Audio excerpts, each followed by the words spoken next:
Good morning, ladies and gentlemen. Welcome to Shields and Arrows, where we defend the faith, the family, and the fellowship. It's great to have you here on this Tuesday morning. We got a number of things to talk about. We're going to first begin with the Oklahoma Pastors Conference, and I was not there in attendance, and I'll tell you why. And then we're going to talk a little bit of politics. Of course, the House is going to be voting on the release of the Epstein files. So finally, we're going to get the truth. We're going to know who exactly was on the island committing the absolute atrocious acts, right? Right? We're going to find out, aren't we? Trump's going to be indicted? Is that what's going to happen? I'm not convinced. I'll explain to you why. And then we're going to also talk about Oklahoma schools and their proposed idea of expanding the school year an extra 15 days and why I don't think it's a good idea. So all of that in mind, I hope that you are doing well. We had a great Sunday service, really had an excellent time. If you go to markbazeministries.org, you will see the latest installments here, the series that we have. Of course, we've got, Hosea verse by verse. I thought that was a fun session, a fun study Sunday morning, and then a guide to the Greek scriptures. We were covering more of Revelation. And then, of course, we have our new series that's not showing up here for some reason on our website, but it is available on YouTube. I did not do a new addition to that series, The Most Misunderstood Bible Teachings, because I did take Sunday night off because we had a great harvest meal, a time of fellowship at the church.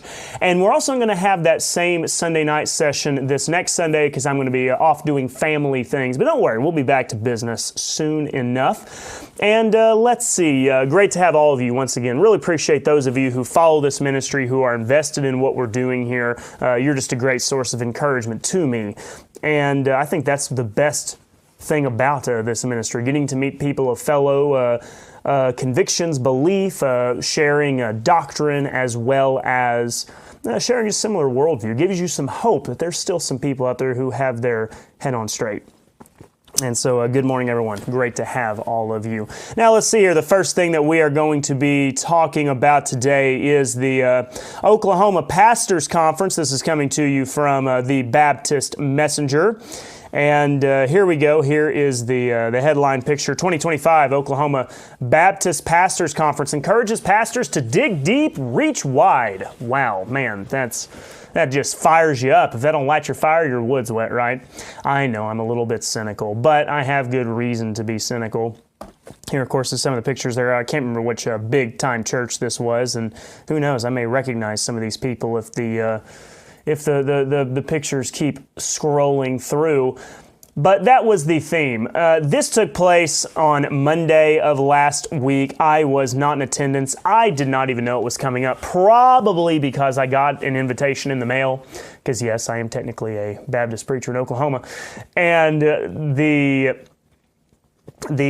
offer was in the mail, and I looked at it, and I saw, oh, the Baptist Messenger, or a letter from the BGCO, and I just, put it in my special filing cabinet. You probably know what I'm talking about. And I never even looked at it. So I probably got the invite. I did not attend. What was I doing on Monday? All sorts of things. I mean, I was probably working on Monday because that's kind of what you do, right? But sometimes, if you're a pastor at a big church and you can just take Mondays off, well, there you go. It says on Monday, November 10th, hundreds of Oklahoma Baptist pastors gathered at Oklahoma City's Southern Hills for the annual Pastors Conference. We do have these Asian beetles because the government, for some reason, releases millions of them every year. And they're all around the room, actually. So you just may see some of those. Just bear with me. If you have Asian beetles in your house right now, please, I want you to like this video. The theme for the event was Dig Deep, Reach Wide, based on Matthew 28:18 through 20.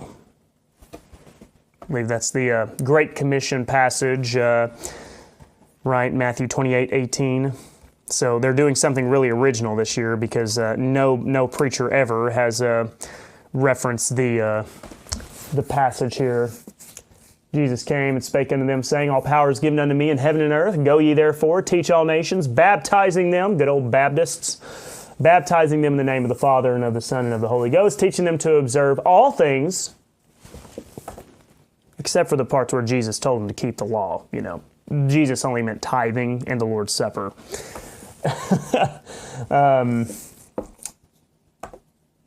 Yeah, I have nothing else to say. Whatsoever I've commanded you, and lo, I am with you always, even unto the end of the world. Amen. Of course, the evangelicals will call this the Great Commission, and I know that probably was, it's not very pastor of me, but, there's a joke you could make about playing a drinking game every time they say the word Great Commission, and you'd probably have the best pastors conference ever. But that was their theme: dig deep, reach wide. How amazing would it be if there was a pastor's conference and the theme was, I don't know, ecclesiology? What if the theme was something along the lines of the biblical facts about the new covenant? I don't know, just something that actually is deep. Because they say dig deep here, but they're not talking about digging deep into the Bible and really coming to a clear doctrinal position on very important matters regarding what is the proper view of God's promises to Israel. Are they fulfilled in us? Is it for a future nation of Israel? Is it the Israel today? They're not digging deep into those areas. When they talk about digging deep, it's just dig down deep here. Now, you need to be a good soldier for Christ, and, hey, that's great and all, but that's all they ever talk about, it seems like. And you just need to search deep inside and listen to that sweet, sweet voice of the Lord guiding you, beckoning you to share the gospel and love people and be a disciple, right? That's what they're talking about. And so when they talk about digging deep, just realize that is what they mean when they have these kind of conferences. It says the day began with a welcome theme introduction and opening prayer time by Jeremy Freeman, pastor of Newcastle First, who served as the pastor's conference president. I don't really know anything about him, probably Calvinist. It's not a difficult or risky guess. That's about the same thing as guessing that, members of the House of Representatives are engaged in insider trading. It's just, yeah, of course. It says, following this was a brief time of worship. I'm sure the worship was traditional hymns, doctrinally sound, and in no way are they modern evangelical effeminate music. I really don't know what they played, but more than likely it was probably a mix of the two. They do that a lot. They feel the need to, yeah, we've still got some of those old timers in the room. My goodness, they ain't quite going to see the Lord yet. So we're gonna just please them. We'll play a couple of those old hymns, and then we'll sing some of the newer stuff. It's a pastor's conference. I mean, goodness, can you not have at least some masculine music in the room? But I'm just speculating here. But I'm probably right. It says he first focused on the theme of the conference, encouraging pastors to do all they can to reach the lost people in the community. It's fine. We want the people that are not believers to become believers, right? The term lost is interesting to me because I do think, and I may do a sermon on this. I don't think that the word lost is probably the best term to use for us, because when you see the lost, I would not be surprised if the vast majority of the time it's always about Israel, because the lost sheep, right, of the house of Israel. Because the truth is as non-Jews, it's not that we were ever even in the covenant with God. So you first got to be in God's possession. You've got to be with God in a covenant of some sort before you can be lost. So even some of the language there, I'm not crazy about. Psalm 119, 176, I have gone astray like a lost sheep. Seek thy servant, for I did not forget thy commandments. That's very much Israel. Jeremiah 56, my people hath been lost sheep. Their shepherds have caused them to go astray.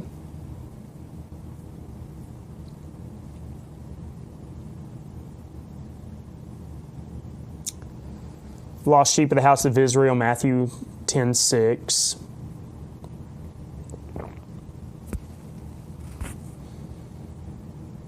Luke 15:6, when he cometh home, he called together his friends. Talking about, this is the parable of the lost sheep. Rejoice with me, for I have found my sheep which was lost. For the Son of Man is come to seek and to save that which was lost. It's going to be Israel. So anyways, right off the bat there, I just think that these pastors are showing they are not sound in their terminology. And when you're not sound in terminology, I think that you are not going to be sound in doctrine, right? We also have we have a moth as well. I don't know if you can see that or not. But moving on. But I'm not putting it off on just like this gentleman individually. I can't even recall what his name was. As a matter of fact, my mom commented and said he's the pastor whose son Caleb was in the horrible wreck a few years ago. I remember about that. A lot of people praying for him. And isn't he doing, I hate to even say because I don't want to be wrong, I think he's still with us. I think so. I can't remember. His son anyways. And once again, I'm not speaking anything against him because it's everyone, right? Every preacher uses that kind of language, everybody except for like me in Oklahoma. There's a few other preachers as well who, are going to have some discernment, but I don't really know where they are exactly. And if you're out there, please contact me. I would like to get to know you. But just, you can see the language there right off the bat. Technically, we are trying to reach those who are, it's not that they're really lost, it's that they're not believers. They're unsaved. They are not reconciled unto God. And so that's what we're dealing with here. That's the reality, I think, using more precise, doctrinally correct language.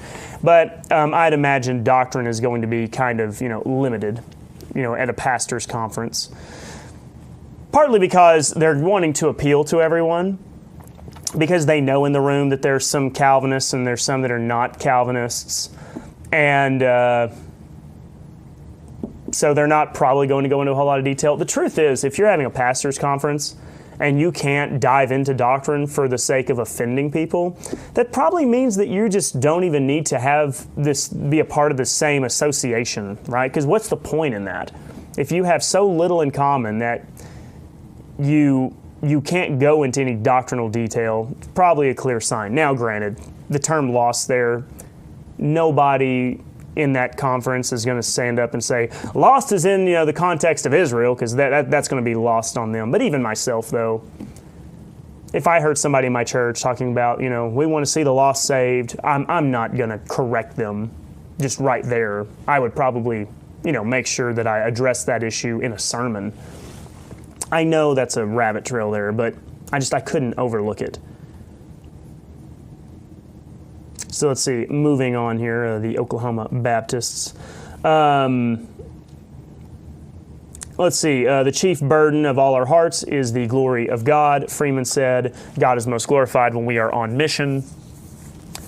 Once again, it's the reason why I wanted to talk about this conference is just to highlight this is the state, right? This is the hypostasis. Well, no.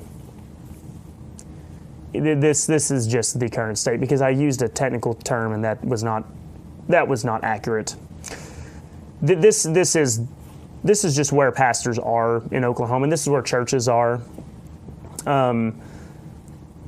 It is mostly missions is a very big deal, especially in Oklahoma. I don't know if this is true everywhere, but in Oklahoma, an emphasis on missions is really big. Okay, the BCMs are kind of a pipeline to getting college kids to be a part of the IMB, or the North American Mission Board, and I think there's a lot of problems with that, especially because we're trying to, talk 19, 20-year-old girls into going to third world countries, which I have a problem with. Why don't we just send them in? Why don't we send men to go do that? That's another rant for another day. But my point is, they're going to be heavily focused on mission. I will commend these pastors here in Oklahoma, at least on the fact that they do have some motivation and drive about this. And a lot of these pastors have served on mission trips themselves. A lot of the pastors I know have went on mission trips, okay? I haven't. I've never been to a foreign country before. So, there's that. I don't have that on my resume. But they put emphasis on missions, and the issue is they're kind of putting the cart before the horse, all right? They're all excited about taking the gospel to the nations, but do they really have the gospel right? Some of them probably so, but I've talked to some people who have been on missions before, and they're affiliated with the Southern Baptists, Southern Baptist Convention, and I've heard them articulate the gospel, and it's very troublesome to me because it's not a grace-based message. A lot of it is endurance, a lot of it is repentance, a lot of it is fruit. And the answer to how can I know I'm saved is, well, are you living like it, right? And it's kind of the truth, as opposed to do you believe in the shed blood and work of Christ alone for your salvation? Great, you're going on mission, you care about people, but to a degree, I don't know. How many missionaries have we sent out who maybe aren't sharing the accurate gospel? And they're affiliated with whatever organization, IMB, North American Mission Board, you name it. If we're going to send people out, if you're a denomination or an association, what have you, you're sending a missionary out, you better make sure they have good doctrine. Because they're all gung-ho about the gospel, but they got to figure out what the gospel is to begin with. That's an important question that they need to reflect on. So missions is going to be a very big deal. It doesn't surprise me at all that the pastors' conference was heavily influenced there. So let's see. Let's move on here. In the second sermon, Michael Taylor, pastor of Ponca City, first. Once again, don't know him either. Probably safe bet they're Calvinist. Once again, not that every pastor in Oklahoma is Calvinist, but if you're in the in group, probably. Right, it's all I'm going to say, probably. Spoke about keeping Jesus at the forefront of everything we do in church and life. I think that's excellent. I really do. I think Philippians 4, the instruction the Apostle Paul gives that the peace of God may be in our hearts. I'm paraphrasing there a little bit. The essence of it is there, focusing on what is good and true and lovely, and certainly Christ is all of those things. I feel like these pastors' conferences I shouldn't be surprised. I just want one day for them to actually have a doctrinal pastors' conference, and they probably think this is doctrinal.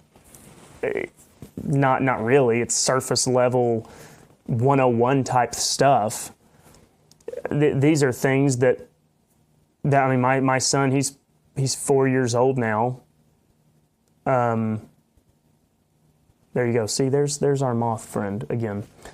But I would even be willing to, explore probably a lot of these, areas of conversation with him. And so if I can have the same conversation with a 4-year-old, I just don't understand why the pastors have their conference and it can't be anything more than that. But to a degree, once again, it's such an ecumenical thing because they're not united in doctrine, right? The big time guys probably are Calvinists because that's just, once again, that's the pattern I'm starting to notice. But there's going to be some small country church pastors that probably came there who weren't, and they know that, hey, we can't be too openly Calvinistic here because it's not going to fly and go along with everybody. And so that's about what you can expect. They keep themselves stunted in that way. They're not going to grow because they can't. They can't expand. They can't explore these different things.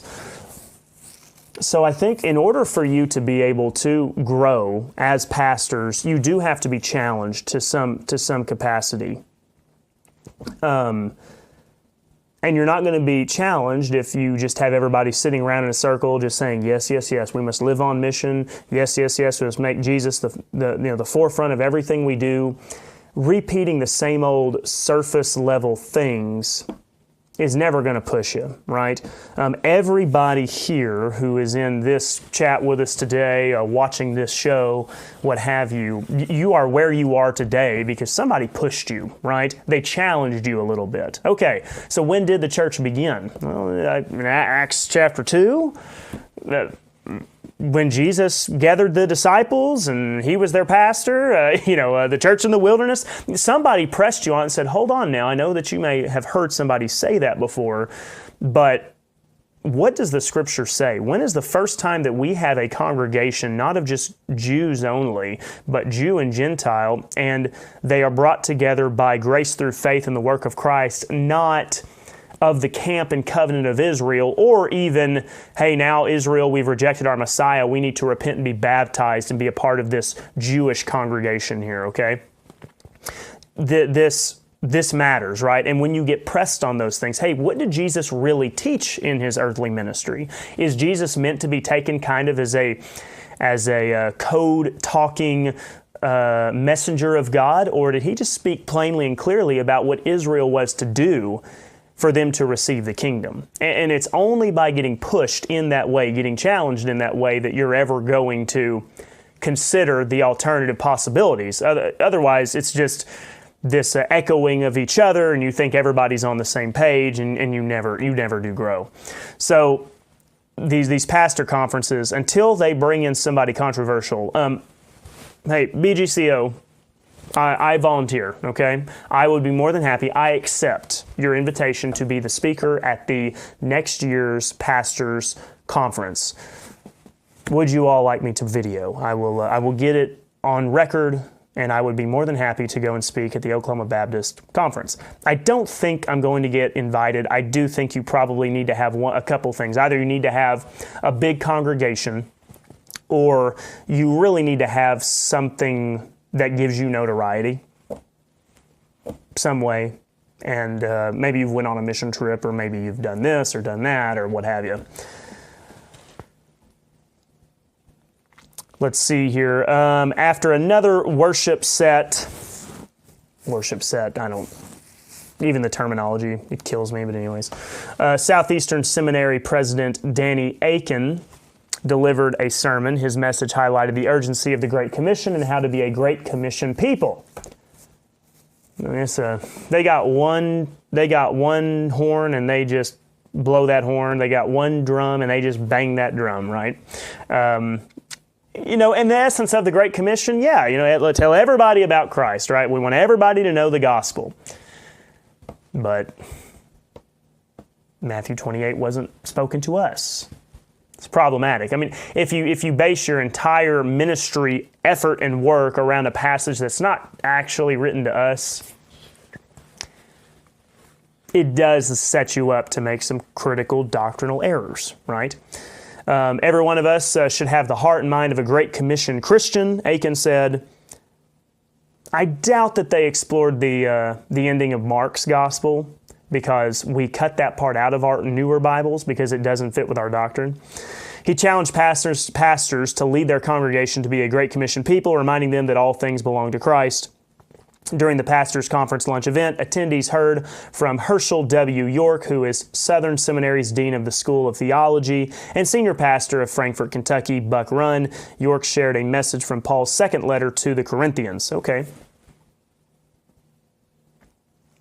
I doubt it's a rightly divided letter, but hey, at least they got something from Paul there in that letter.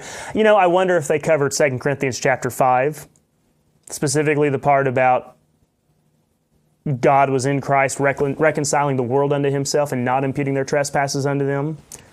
Calvinists in the room.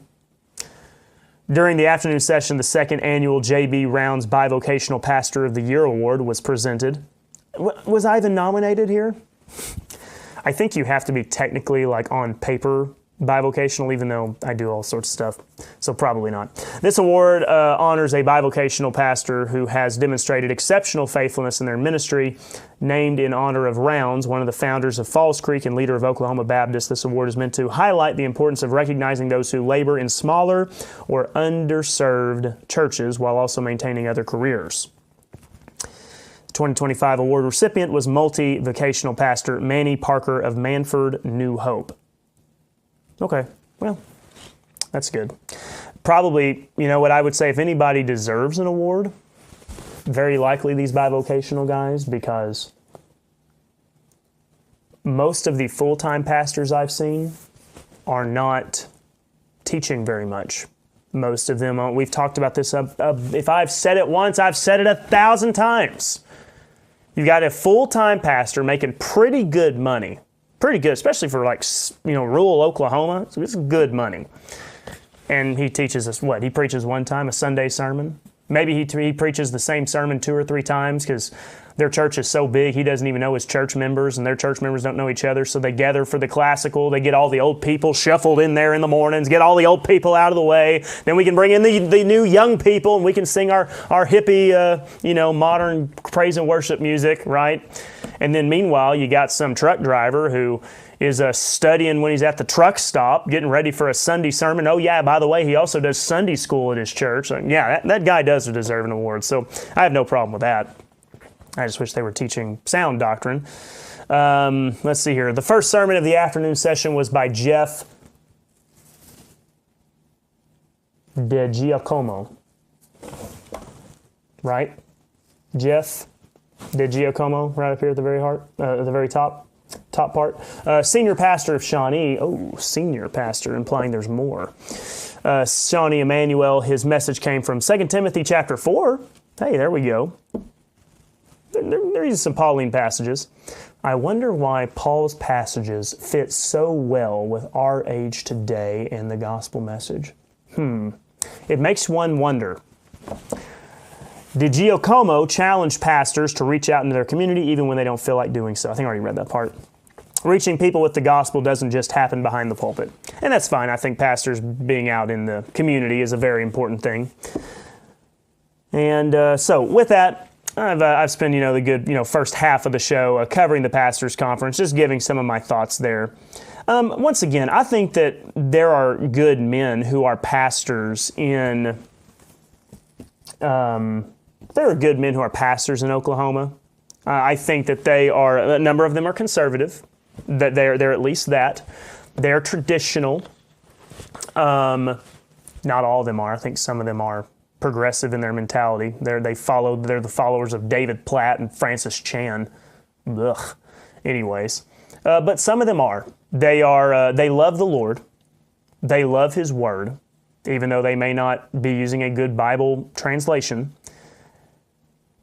They need to have their feet put to the fire and have, a little bit of fire lit under them. We got Paul here. Me and Paul came out and we did a little bit of training together over the weekend. And, one of the things that I pushed Paul and some others that were with us, go faster, explore what you're capable of, try to do this at an even higher level, right? Push yourself. And I just think that these men aren't being pushed. They're being pushed in some ways, right? Hey, have you been on a mission trip? There's a lot of pressure, right? If you're going to be a preacher, you got to go on a mission trip. Hey, are you doing community, ministry? Like, there's a lot of pressure in that area, but they're not being pressured to question their assumptions about the Bible. They're not being pushed to question their doctrine. They're not being pushed in that way, right? So I am a little bit optimistic. I think that we have the men left who can still stand for truth. They've just got to be They've got to be nudged, and some have got to be nudged harder than others. Hopefully, we can reach them. Right now, maybe I'm a hopeless optimist. I'm just a young, clueless kid, and there's no hope. Right, and all these men here are, not ever going to get it together. But I have to hope that eventually we're going to reach some people, and we are reaching some people. Right, my ministry, other ministries, and you help me so much. I've got an aunt who she goes to a church, and she understands rightly dividing the Bible. It's an amazing thing. It's so encouraging to me to get to see my family. My mom's here, listening, and my aunt, and I got my other family members who are listening to my ministry and understanding the dispensation we're in today. And she's kind of trying to figure out how to put it. She's got a new pastor at her church, and he's not a right divider, because of course he's not. They're not being taught this, so I can't really blame him. But she's kind of prodding him a little bit. Hey, what about, do you think, what Paul has to say here, right? Did you ever consider that what Jesus said in this passage was specifically to Israel? Like, she's trying to help push him to study, and so that's what you got to do. You just got to push him. So nothing coming out of the pastors' conference in Oklahoma that's going to, I think, get us anywhere. It just shows how much work we've still got to do. So I see. Clayton says, you're the man in the arena, Mark, and we've got your back. Well, thanks. I appreciate it. But it's you guys, right? And Clayton's a great example. I mean, this guy is, I have no excuse to fail, because Clayton's telling everybody about our church. And so if we don't succeed, it's entirely my fault, because I've got people like him. So I appreciate you. My mom mentions talking about his son, Freeman's son. That his son Caleb is going to college and doing very well considering his injuries. Yeah, I mean, it's one of those stories. We talk about the age that we're in, and is God really performing miracles and whatnot? I will just say that by all accounts, he is doing amazing, right? And a lot of people have been praying for him. So I can't tell you for certain, hey, did God specifically do this or did God specifically do that? But I will just say, praise the Lord anyways, right? We're going to give thanks to God, because they are, like I said, many of these are, they're family men. They raise up their children. They do have a love for God. I just hope that we can get them out, straightened out in doctrinal matters. Tim says Paul would not hold back the truth. That is the pattern for these leaders. Compromise will lead to ignorant brethren. Yeah, and they don't. Many of them don't. They're not forward. There's a video coming, and I'm going to figure out how to articulate it, but it's going to be regarding that subject. Okay, just stay tuned. Stay tuned. All right. Now that we have spent some time talking about the current state of our pastors and the need for doctrine, let's talk about the one story that everybody's talking about, and that's Jeffrey Epstein, right? I don't know if you've heard about Epstein. I'm getting tired about talking about it, but I feel like I have to today, because today the House is supposedly voting to release the Epstein files. Now, I will say I don't fully understand how this works. I thought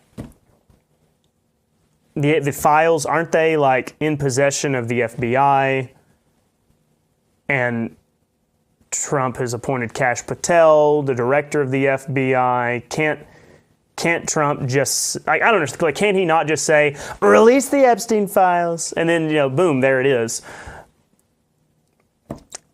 I first of all didn't realize I said boom, there it is, so none of y'all make fun of me for that. But with that being said, I don't know why we have to have an act of Congress. I guess we do. I don't know. Does anybody know anything anymore? Do we know why is this just all a grand show, right? I have no idea. Maybe. But Congress is supposedly voting to do it. All the Democrats support it because they want to get Trump, right? Roscoe Pico train. They're going to get them Duke boys now, right? Maybe. Trump previously, which is one of the things that the MAGA support, the MAGA base, right, was not happy with, because Trump originally said we're not going to release the Epstein files after getting in office, even though beforehand he was talking about releasing Epstein files, and then he kind of backtracked why. All sorts of speculation. Some say that, well, Trump is He's on the files, right? He was engaging in those activities. Well, I'll just come out and say it, right? He's a pedophile, right? Abusing the girls.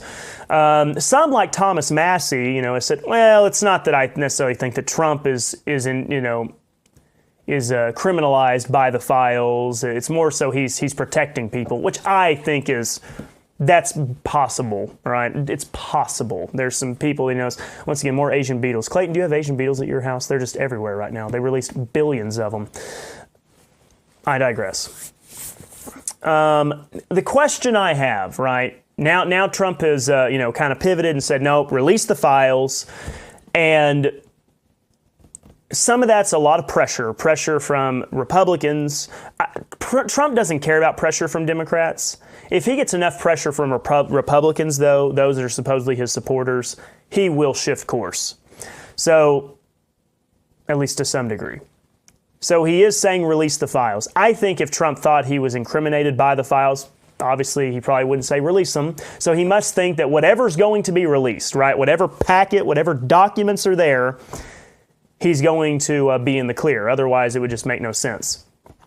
There was all sorts of emails supposedly released claiming that Trump was engaging in all sorts of weird activities with like other people, even like Bill Clinton. I think that there's been a lot of crazy accusations about Trump, and the media just jumps in and says, look, now we've really got him. Look, we've officially, Russia, whatever. We've seen this movie before. I think a lot of that is just, ginning things up. My question that I have for all of you, though, and I hate to be the bearer of bad news, but I have to be a realist in these times, okay? What more even exists in the files? We had some documents released from Epstein, and it was nothing new. Same old stuff, right? Some of his associates, affiliates, how many times he flew on the plane, whatever. Nothing new, though. There was no, smoking gun. Supposedly videos, right? Supposedly there was some videos and stuff, but nothing like incriminating Trump or Clinton or Obama or whoever. So here's my take. If the House and the Senate vote to release the Epstein files, you're not going to get anything new. I don't think you're going to get anything new. It's going to be basically the same stuff we've already seen. There will be no new revelation. You're not going to find out that Epstein was an agent for the CIA, for Mossad, or whatever else. You're not going to get anything about Trump or Bill Clinton or anybody else. I think that I really am starting to come to the conclusion that the hoax itself was, or that the conspiracy itself was that there was Epstein files. Perhaps the true Epstein files was the made-up story all along. The real conspiracy was that there ever was Epstein files. Now, that doesn't mean that Epstein was not engaging in this. We know that's true to a certain capacity. And it doesn't mean that he was not working with agents of other countries. He wasn't blackmailing political leaders and the rich and the powerful. And it doesn't mean that none of those things aren't true. It just means that as far as evidence for it, I don't think it exists. And what's amazing is I don't think that it's even going to really do anything, because here's the thing. If they're voted to be released and we get all these documents and people are going to comb through them and it's not going to be anything, then they're just going to say Trump's guilty because they didn't release everything, right? They didn't release everything. Or they destroyed the evidence. That evidence no longer exists.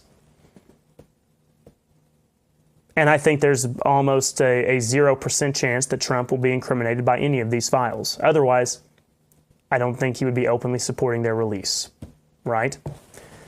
So I think that this is something in the news that is It's another Chinese weather balloon. How about that? For all of us who wanted to put on our conspiratorial hats today. Remember Biden's administration, right? There were just these weather balloons, these Chinese spy balloons just floating over America. We just let them float right across, and then we wait to shoot them down. And we missed, I think, on one of our first shots. Kind of embarrassing. I think it's just another, hey, looky here. Looky here. It's what the Democrats want you to look at. I don't know if it's what the Republicans want to look at, but the Democrats want you looking there. They don't want you looking anywhere else, right?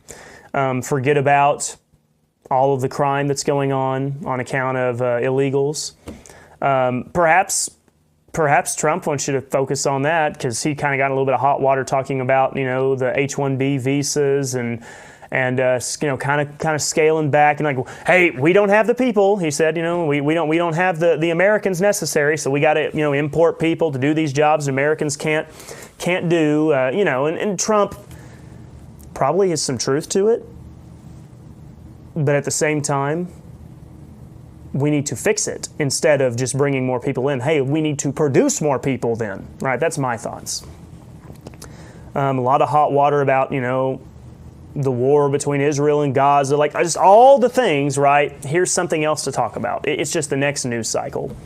I don't think it's going to change anything. I don't think it's going to blow the lid off of anything. And so I think there's other things to talk about, which is why I'd much rather spend my time talking about them than the Epstein files, because it's not that I don't want justice. Please don't read it that way. I do want justice carried out. I do want to see anybody who was involved to be brought down and face swift justice. But my expectations are very low that we will ever learn anything about it at all, okay? There's been a lot of events in the course of history that we wish we got more information, and yet we just haven't. It's as simple as that. It's just going to be another news cycle story, is my thoughts. That's my prediction. Maybe I'm wrong. Maybe we're going to find out the deepest, darkest truths. I'm just not holding my breath, all right? Now let's move on to another interesting subject area. Oklahoma talking about expanding the school year. And this is, once again, relevant, to Oklahoma locally. So I understand that maybe some of you who live in other states may not be super interested in this, but just bear with me here. Could Oklahoma soon see longer school years? Oklahoma Superintendent Lindell Fields is proposing a 15-day extension to the school year, saying it would bring the state closer to national averages and improve student performance. Okay, so this is the new Oklahoma superintendent after Walters stepped down. We'll go ahead and read a little bit of the article here. Oklahoma schools could soon see longer school years. This week in an interview, State Superintendent of Public Instruction Lindell Fields proposed adding 15 days to each school year. That change would put Oklahoma at about 180 days, which Rhonda Baker, Director of Education for the Greater Oklahoma City Chamber, said is close to the national average. Baker said with Oklahoma ranked 50th in the nation for education, the extra days would add needed instructional time.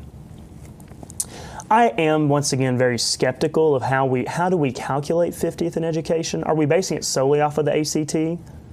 Right? Are we basing it off of the national standardized testing? If so, okay, maybe Oklahoma legitimately is 50th, but also maybe not. Right? Maybe there's some ways to skew these things. Anyways, she said Oklahoma has nearly 2 fewer weeks of school than neighboring states. State law requires 166 days each year, while Kansas mandates 186. We are by far lagging behind other states, Baker said. Again, if you look at our rankings, how can we ever get ahead when our children are not in the classroom the same number of days as our peers? I'll read a little bit more and then I'm going to go on my rant. Why more days instead of longer hours? Baker said simply adding hours to each school day might not improve learning outcomes. Studies have shown that students, after a certain amount of time, they're tired, they're not grasping concepts as well, she said. More days, she said, would allow students to start fresh each morning. Before a severe ice storm in the early 2000s, Oklahoma required 180 school days. When the storm closed schools for about 2 weeks, the lawmakers allowed districts to calculate school years by hours instead of days. The requirement was never restored, and Baker said some districts eventually took advantage of the flexibility. Fortunately, we do have a lot of school leaders that are starting to speak up and say, I need my kids in school, give us 180 days again. Baker said former state superintendent Sandy Garrett once proposed increasing the school year to 190 days. If we are behind, if we are ranked 50th, then we have got to look at other things that we know will get our students back on track. So here are my thoughts. I was in education for 5 years.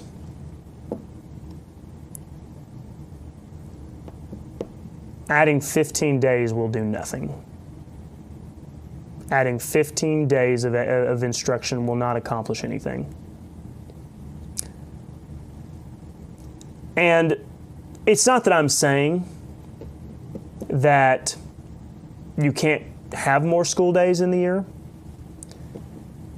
but it won't accomplish anything.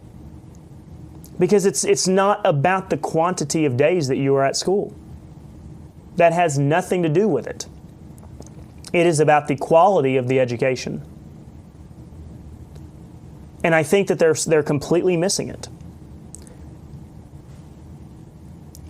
Let's say, for example, you have a classroom of 8th graders. And that classroom of 8th graders is learning more complex algebra. If you cannot get students to comprehend and understand a field of algebra, solving equations, things of this nature, with variables, maybe multiple variables, what have you. If you cannot teach them that, well, let's think about the practical here. Okay, 15 extra days. A semester is about 15 weeks. That means that it is one extra day of instruction in the course of a semester, right? But that's only one semester. There's 2 semesters in a school year. So you're not even adding an extra day of instruction for each week. It's more like one extra day every 2 weeks. So one extra day for every 2 weeks of instruction. They ain't going to get it either, or they ain't going to get it with an extra day either. Does that make sense? They don't need another day of the teacher solving the same problems again. What they need is they need quality education. They need a single class session in which it is sound, good teaching. That's what they need. Now, I'm not attacking the teachers necessarily. Now, there are some teachers that are not doing their job, and Oklahoma's got to figure that out. And it's not Oklahoma, it's individual school districts. Figure out which teachers aren't doing their job. It's pretty easy to tell, right? What is killing Oklahoma education, if it's as bad as everybody else, and I certainly understand that there are issues in Oklahoma education, what is destroying Oklahoma education is teachers not being allowed to discipline students for failing to listen. Can't give kids whoopings anymore. No more spankings. All you can do is just, give them stern talking tos and maybe send them to study hall. And then this expands so much more beyond what's going on in the schools. Our homes are a mess. We've got children, at least half of them, are living in houses with with separated parents. Moms and daddies are not living together anymore. They're divorced. Mommy has a live-in boyfriend or whatever. It's not an environment a child can be raised in. It's a joke, right? It's not acceptable. So we've got that we're dealing with. So home situation. The teachers are not allowed to hold students to a high standard in many school districts, and also just because of what state law has mandated in a lot of ways. Every kid gets an IEP. The number of kids that have IEPs is just insane. I really do think so. I think it is an abused system. So you have all these kids with IEPs, which gives them even more leeway. They're held to an even lower standard. That is, so we're just going to do an extra 15 days every year of that? That will accomplish nothing. It will get nothing done. All it will do is just make kids be in school more. Take time away from, family time, or, hopefully, there are some decent families left. Take away good family time.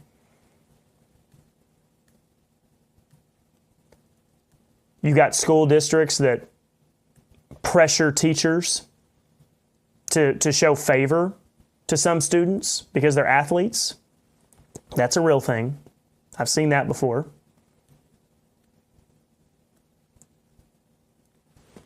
So I think it's a terrible idea, because extra education days ain't going to do it.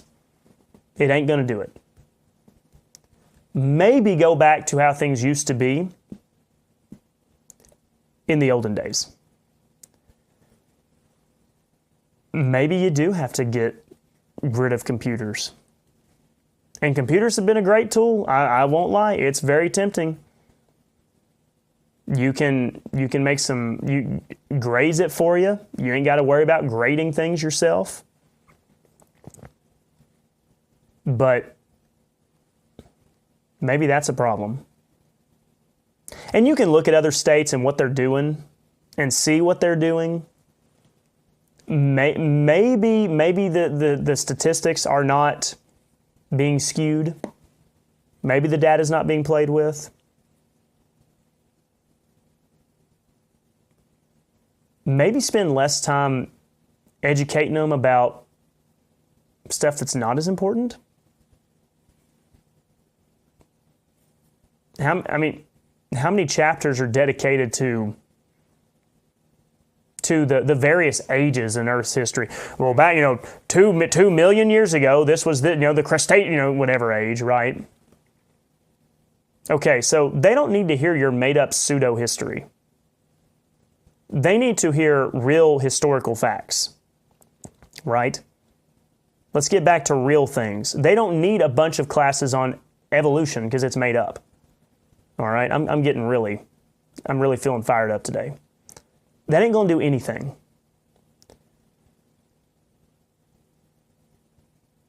They need to spend a bunch of time in the early formative years of understanding foundational writing and reading. They need that more than they need math.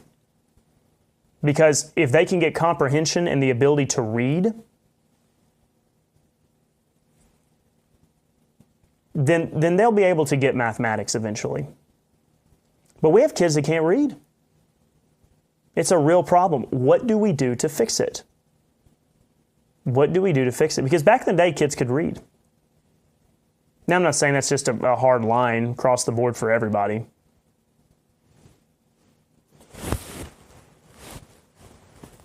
Very professional here in the studio today. But I think we do all have to agree there is a problem. We're dumbing down our Bibles. I think that's just a great example. The King James is now considered a 12th grade reading level, and that was just the Bible. That's what you read. And now we've got to have the NIV, which is like a 8th grade reading level. I don't even know. We just do keep dumbing it down. So no, adding extra days to the school year won't do anything, because it's all about quality, not quantity. There are curriculums out there that do half the time. It's half days. It's half days. And it is shorter school years. And these kids do really well. It ain't about how many days you're going. It's about the quality that's there. And and if you let a bunch of disobedient children disrupt class and the teachers have no authority, no ability to actually handle it, all they can do is just, put them in timeout or something. And it ain't going to get anything done. It ain't going to get anything done. So Oklahoma's education system is a mess in a lot of ways. There are lazy teachers. There is poor parenting. And they've got to get to the heart of the matter.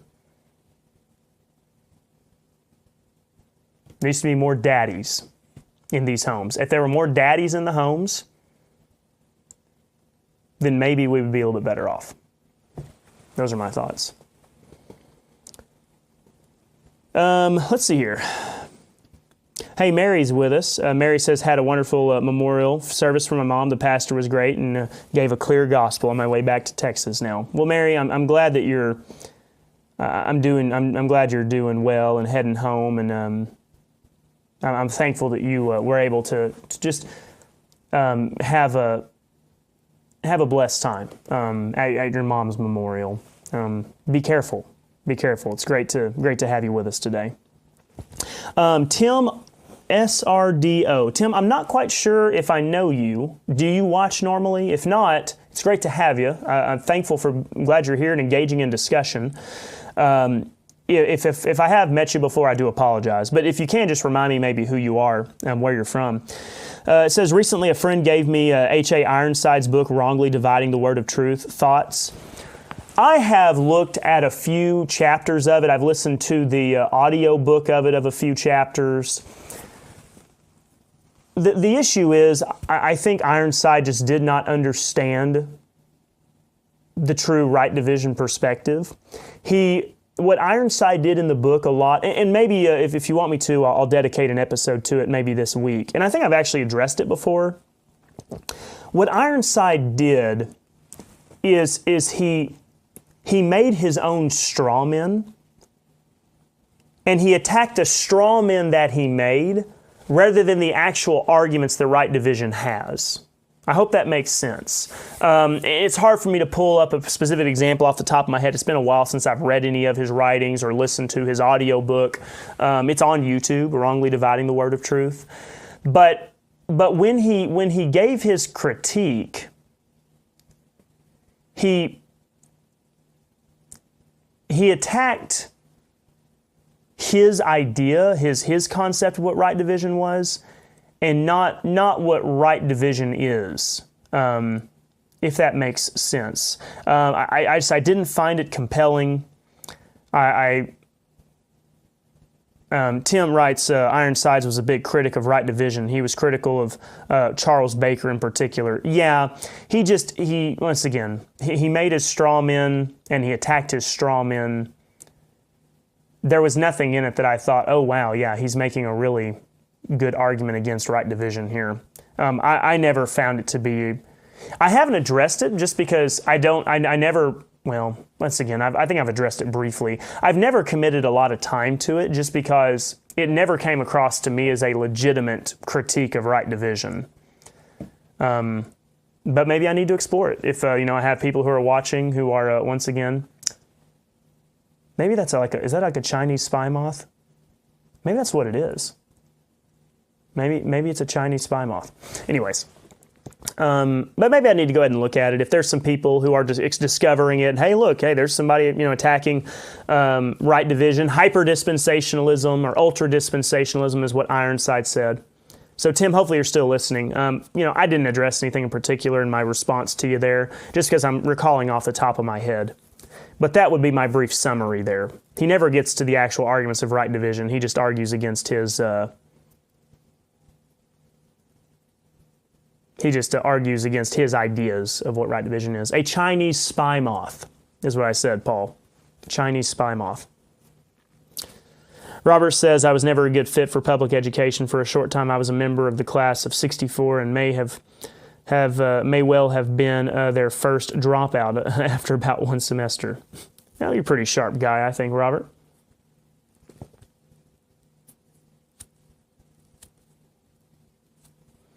Jennifer says, I taught Ryan how to read with Hooked on Phonics. He's an ace at Wheel of Fortune.